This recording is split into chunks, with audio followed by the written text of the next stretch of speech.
My lords, welcome to Development Diary 423.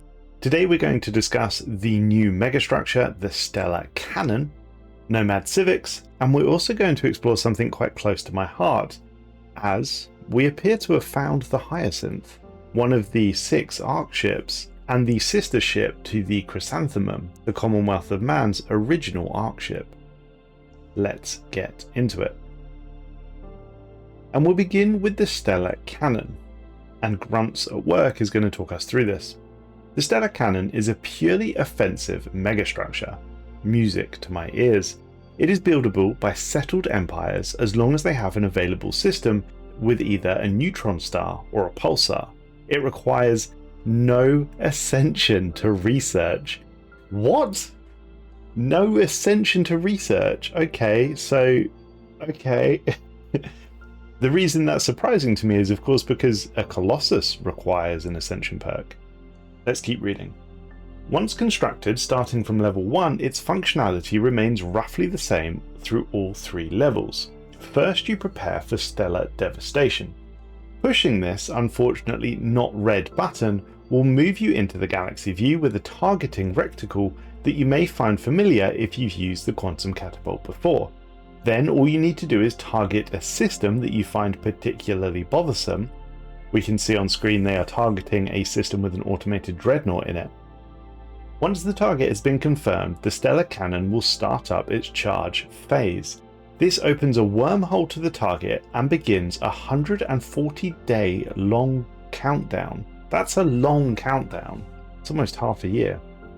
During this time, you will be able to see a stunning visual effect inside the target system. If you wish for any of your ships in that system to survive, this is the moment to run away, or pray that your enemy is broke. Let's talk about the maths. How much does it cost to fire the Stellar Cannon? Everything. It uses up your entire energy stockpile and fires that energy into the enemy system. The conversion to damage scales with your cannon's level, with the first level giving you 1 damage for every 100 energy spent. Okay, damage is interesting because I would sort of want to be shooting at planets, but let's keep reading. Once the charge up phase is complete, the damage is applied to every single ship in the system. In addition, it will also deal devastation to every colony, scaling with the Stellar Cannon level, capping at 50% for a level 3. Should your shot use more than 50,000 energy, you will also increase the temperature of all planets in the system, moving them up 1 dryness scale, and the example we're given is barren to molten or Arctic to ocean. Mind you, this will not move a planet out of being habitable or into being habitable. It's quite an interesting point. Shots fired at this level will also trigger being in breach with the terraforming resolutions of the galactic community. Long-range terraforming is still terraforming. That's incredibly pedantic. The galactic community are cross that you've changed a planet class, but not cross that you've built a galactic gigacannon capable of half-destroying planets. Now, obviously being shot at will trigger opinion penalties with the shooter and give you an alert just in case you missed being shot.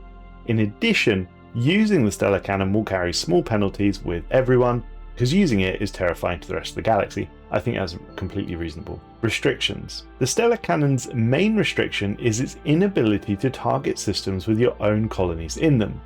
While it has a significant charge up phase, it only has a small cooldown between shots because it uses up all of your energy. You are of course free to acquire more energy to fire again, and I would suggest asking your local megacorp for a loan for the purpose of high intensity terraforming. In addition, the AI has restrictions in that it will only target enemies if it has more than 10,000 energy in storage, has a positive energy balance, and will only target systems with fleets that have more than piddling firepower, mainly so they won't waste their entire energy budget on shooting single ship reinforcements. AI will also be more likely to target you if you insult it. Okay, so I think the reason that this doesn't require an Ascension perk is because from the sounds of things, it can't destroy planets. You could really mess planet systems up though. For example, if you can move them 1 up the dryness scale, I wonder if you can keep firing it and eventually change an Arctic world into a desert world. that could really mess with certain species depending on how adaptable they are. But it's also a bit of a long-winded way of destroying someone. It's more of sort of a meme thing to do. I'm slightly disappointed that we can't just blow planets up with it. 50% devastation just seems a little bit weak, and I'm not really sure why. I imagine the reason you can't have your planets destroyed is because they've given the option of the AI using it, and they've assumed having the AI blow up your planets with this cannon wouldn't be fun for the players, which I think is a shame. I don't think it should be like that. Maybe if that is the case, they should toggle it by difficulty, and on Grand Archive and on Grand Admiral, the cannon has the ability to just blow planets up. Or maybe it costs 500,000 energy and you can charge a shot up that would blow up a planet. I think not being able to blow up a planet is, it's just a bit weak, isn't it? Come on. But it does look cool. I'm also really interested to see how much damage this could actually do. I wonder if we could fire this at Satana. Could we effectively kill Satana with one shot, I wonder? Probably not. Well, let's do some maths. Realistically, in the end game, it's not unheard of to have 1 million energy credits. That's a large number, but let's pretend we've got 1 million energy credits. If we divide that by 100, that does 10,000 damage. 10,000 damage is terrible. Okay, I think we need some clarifications here. If we have 1 million energy, you divide that by 100, you do 10,000 damage. Is that 10,000 damage fleet-wide, i.e. that 10,000 damage is split between every ship in the fleet or in the system? Or is that 10,000 damage per ship? Because those are going to be really different numbers. If it's 10,000 damage per ship, well, you could, you probably couldn't kill battleships with 10,000 damage. You could certainly wipe out the smaller vessels, but not a fleet of battleships. And 1 million energy is a lot of energy as well. Crisis ships aren't even going to feel this, it's just going to be a tickle. We're going to have to see how this actually works in reality. And also, we only have the first level of scaling, so potentially level 3 is a much better ratio and we're doing much more damage. Yeah, real interesting. I'm still a little bit upset that we can't blow planets up. 50% devastation seems super weak. I'm sure they have their reasons for it. So now we're going to move on to Civics, and Cosmogon is going to talk us through this. Caravan Masters. This is going to give us a guaranteed research option for improved wayline logistics. It's going to give us station capacity of +2 and an increase of 10%, and it's going to decrease way station build cost and upgrade cost. That's specific to a nomadic empire. We're going to get flight schools. This is going to give us strikecraft speed and sublight speed increases, and give us some starting technologies, carrier operations, and patrol hangars. That's quite cool. Deep Sleep is going to give us an additional 3,000 pops. This is a Nomad Empire only Civic. It's going to give us an initial 3,000 pops with some cryopod blockers as well. And the Prepare the Deep Sleep colony decision, that sounds interesting. We're also going to get leader lifespan per level on the Counselor. That's cool. And finally, hired guns. This is also a Nomad specific Civic. You also have to be militaristic. This is giving extra rewards for military focused contracts. Very cool. Caravan Masters, flight schools and hired guns are available for both regular and corporate Nomad empires, whereas Deep Sleep has versions for all nomadic empires. We also have Star Seekers teased to us. This is going to give us 20% sublight speed, a situation log entry called the Star Journal. That sounds cool. Star Seekers is going to look more closely at the cultural impact of being a travelling civilization, and will encourage you to travel around while gathering supplies before triggering an up to 6-month-long celebration across your ARC ships, which will burn all of your hoard in joyful revels. Burning all of your hoard in joyful revels. Sounds like you're pirates. A festival will quickly deplete your operational reserves, so make sure you have the means to fill it back up afterwards. It will immobilize one of your ARC ships as you encamp for the duration of festivities, letting your people spread through the system. Void Reavers. These are freebooters of the stars. They only have vague notions of property. Interesting. Void Reavers is the Nomad's take on the pirate fantasy, and leaves you free to play it subversively or more directly, either by leeching off resources through your way stations or straight up bombarding colonies to plunder them. It is only available to regular empires. And we get some specific buildings for that as well by the looks of things. The pirate hideout will be the cornerstone of your operations, silently siphoning off a small fraction of the resources produced from any colony in the system. Though discreet, this will of course not be tolerated for long by your victims, so take good care of keeping your stations concealed if you wish to avoid war. I wonder if we can cloak them then. I guess we can. The Reaver Stronghold is meant to be the hidden heart of your pirate dominion. Harder to keep secret, it will fortify your station and double the efficiency of your hideouts. I personally like to build them tucked away in remote nebulas. I said this in a hot take video, which will come out after this one at some point. Cloaking. If we could cloak star systems, boy, that would be really cool. Moving on, finally, the more direct approach of mugging your neighbours out of their lunches can be achieved through the plundering bombardment stance, which will let you squeeze every last morsel of valuable resource out of juicy planets. While it won't be much out of backwater colonies, it could prove substantial if you manage to hit a capital, or even better, an EQ monopolis. This seems like quite an interesting addition to the game. The gameplay is clearly quite different to a regular Empire, and I think this is going to be something that we're just going to have to get into and play to really understand all of the different things that come from it. It's also going to be quite telling how good the AI is at playing this. I think that'll be quite important. But we move on again to nomadic species traits with Iggy. One thing we have seen in a lot of science fiction over the years is a species moving to zero-G or reduced gravity housing, and how that has fundamental changing effects on the original species. And this is a fantasy that they want to explore in Nomads. We're told that this is a secret buff to evolutionary predators. So we're given a few new species traits. Photo-adaptive. This is going to increase job efficiency from star classes. Star classes? Worker and menial jobs, min-max 15%, black holes, physicists, engineers.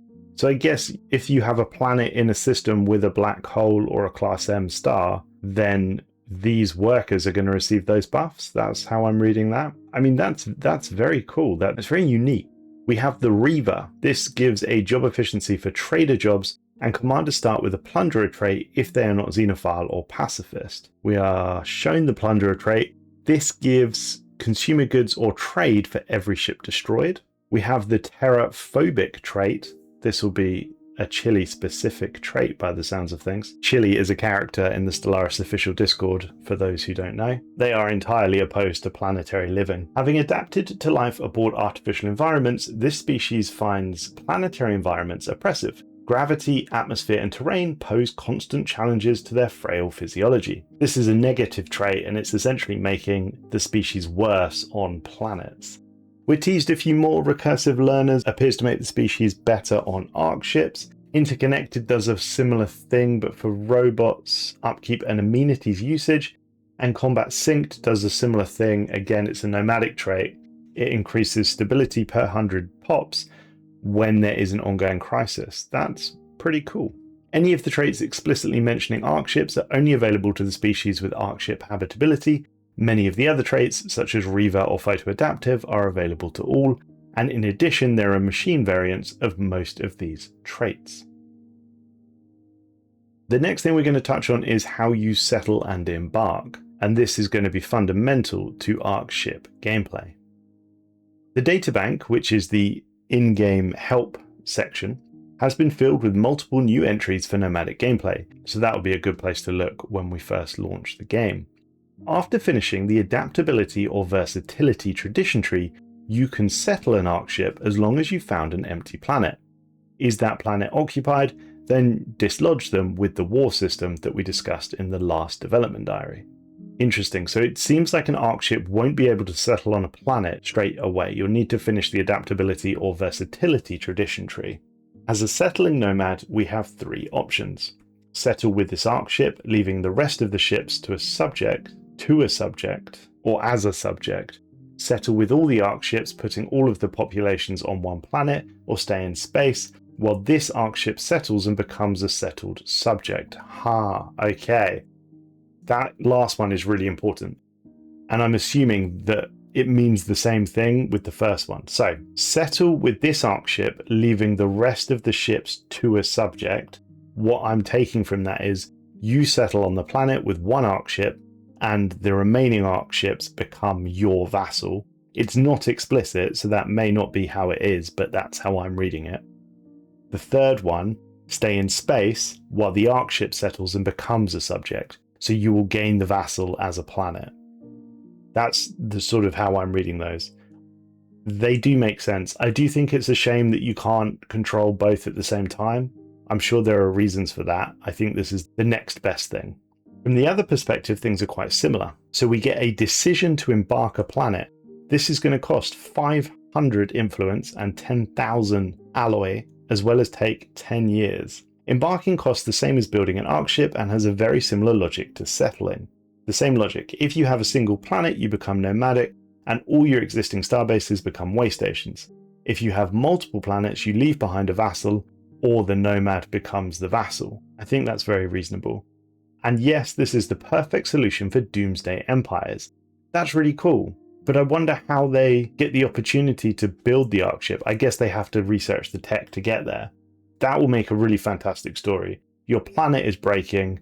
We need to build an Ark ship and save ourselves. I love it. That's going to be a really good story to tell. But finally, and perhaps most importantly to me, Hyacinth has been found. Greetings, people of Earth. Over a century ago, you launched the Ulysses Initiative, a grand project in which you sent 1.5 million people into space aboard multiple Ark ships. We of the Hyacinth were scattered away from our sister ships, and only thanks to the great leadership of the great Captain Gunderson did we survive. We now fly through the stars under Arch Surveyor Bjorn Gunderson's guidance. If Bjorn Gunderson is a real person, I googled them and apparently they're a Norwegian high jumper. Maybe someone at Paradox is a big high jump fan, I'm not sure. In any case, you have produced scientists and explorers willing to build and crew Ark ships before, and we suspect you still do. The doors of our society are open to anyone who still carries that spirit and wishes to explore the galaxy with us. Now we must leave, for we have discovered the clues of the chrysanthemum. Hyacinth's long-range receivers have intercepted a broadcast on Ulysses Initiative emergency frequencies. The signal is old, at least a century, but the message is clear. The chrysanthemum, the fifth Ulysses Initiative Ark ship, survived the scattering, and the colonists found a world. They named it Unity. The broadcast repeats, Chrysanthemum colony to all Ulysses Initiative vessels. We have made landfall on a habitable world. The planet is beautiful. We are building something here. Come home. The signal's origin cannot be determined from here, but the relay buoys used to carry it should be traceable. A survey of a nearby system may locate one. I think we're potentially going to get a big lore drop here, and I'm really ready for it. I cannot wait to play this preset empire. I'm very, very excited to see what's going on here. Anything that broadens and explores the history of humanity, I'm all for. Now we know there were 6 Ark ships, and we know of the Chrysanthemum, which is the Commonwealth of Man's Ark ship, and now the Hyacinth. Now previously, the Commonwealth of Man has found the Hyacinth. They basically broke down and became cannibals. Whether this is going to take place in a different timeline, clearly where they haven't become cannibals, maybe something's happened to the Commonwealth of Man instead, or whether the Commonwealth of Man made a mistake when they discovered the Hyacinth initially, I don't know, but I'm extremely excited to explore that. If this is the sort of lore story that you'd like me to explore on day 1 of release, let me know and I'll do my best. The Gunderson Research Project is a materialist, xenophilic, authoritarian empire in that order. They respect and treasure knowledge above all else. They don't care where the knowledge comes from, as long as the discoverer acknowledges the Gunderson line. I hope you enjoy having a new humanity added to the game's canon, even if it's more of a what-if situation here. Just based on that last line, I think there's a real possibility that this is Commonwealth or Gunderson, and only one of the 2 Ark ships have survived, rather than both of them have survived, and that is perhaps why it's hunt the Chrysanthemum rather than hunt the Hyacinth. We're going to have to wait and see and explore that. I personally am really, really excited to that. More lore, love it. The last thing for us to talk about today is the Exodus Jump, which despite me knowing it's Exodus, I still want to call Exodius, but I won't. Alfred is going to talk to us about the Exodus Jump. Unfortunately, despite our best efforts, it's limited to the gravity well of our galaxy and cannot escape it, but maybe one day. Interesting. That's a Cosmogenesis hint. Right? Is that a cosmogenesis hint? It's limited to the gravity well of our galaxy and cannot escape it, but maybe one day. I think that's a cosmogenesis hint. I wonder, okay, let's just keep reading. The Exodus jump. All controlled fleets are catapulted into a random system with the indicated scatter radius. Fleets launched this way receive a fire rate bonus for 120 days. So it's essentially the quantum catapult, but aboard your arc ship. Much like the quantum catapult, the Exodus jump isn't the most precise method of travel, though any modifiers that apply to catapults apply to the jump as well. That includes the astral planes one. Unlike other forms of point-to-point FTL travel, the space-time tear caused by the Exodus jump is a tad untamed. Ah, we saw in the trailer that the big explosion was pretty intense, didn't we? Oh wow, it comes with a -1000 malice. That's the same as cracking a planet. That's the same as cracking a cap. That's huge. That is absolutely huge. Maybe jumping into the Sol system as a test flight was a bad idea. Yeah, I wonder if this destroys the planet. That -1000 is on the same level as cracking a planet, so it very well might. Next week will be the preliminary release notes for 4.4, the Pegasus update and Nomads, and we will be revealing our last spinal mount.